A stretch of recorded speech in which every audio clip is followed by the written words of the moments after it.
With us is Mr. Deepak Sharma. With us is Mr. Deepak Sharma. So to start with, my first question is like how Gen AI is shaping India's technological landscape and digital economy. So I think Gen AI is sweeping the Indian tech industry, by a storm.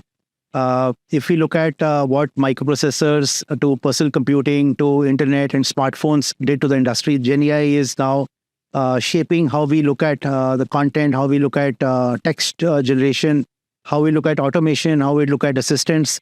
So it is going to reshape the Indian industry in the next decade and a half.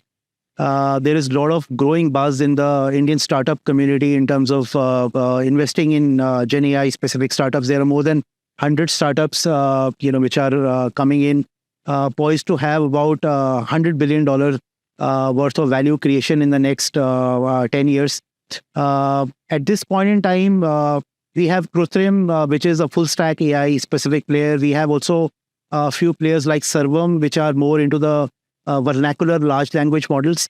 Barring those, primarily a lot of our Indian specific startups are more on the app specific side. So whether that is on the text generation, natural language processing, text to speech, to video specific generation, to content generation, and into the verticalized specific sectors, whether they are on the legal tech side or health tech, consumer tech. That's where we see a lot of specific movement on the Indian startup ecosystem. So my next question to you is like, do you think Gen AI pose any threat to data privacy and security in India? In fact, yes. At this point in time, when I look at, there is a lot of topic around ethics. We also are now part of something which is called GPay. It's GP AI. And India, the US, European Union, Japan, UK are some of the members of GPay. And India, incidentally, is the chair for this specific years. So India is reshaping in terms of, how ethics, compliances are to be looked at. So while AI is really transformative in terms of, how it is going to reshape the industry, there are also a lot of trust-specific things that we have to sort it out. Also, a lot of things on the transparency-specific side. We also have to look at social, economic, and other specific factors affected by it. So hopefully GPay from an India-specific perspective, and there are a lot of regulations which are being framed in the European Union with EDM and a lot of laws on the US-specific side, which will help us mature all these regulations on AI-specific side, which will help us drive the future.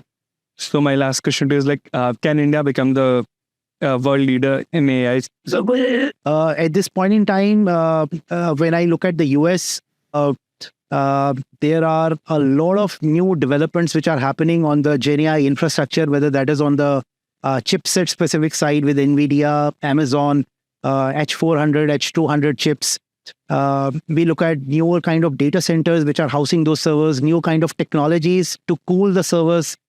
There are also talks of nuclear fusion reactors to supply electricity to these power-hungry chips which are there. So a lot of buzz on the Gen AI infrastructure side.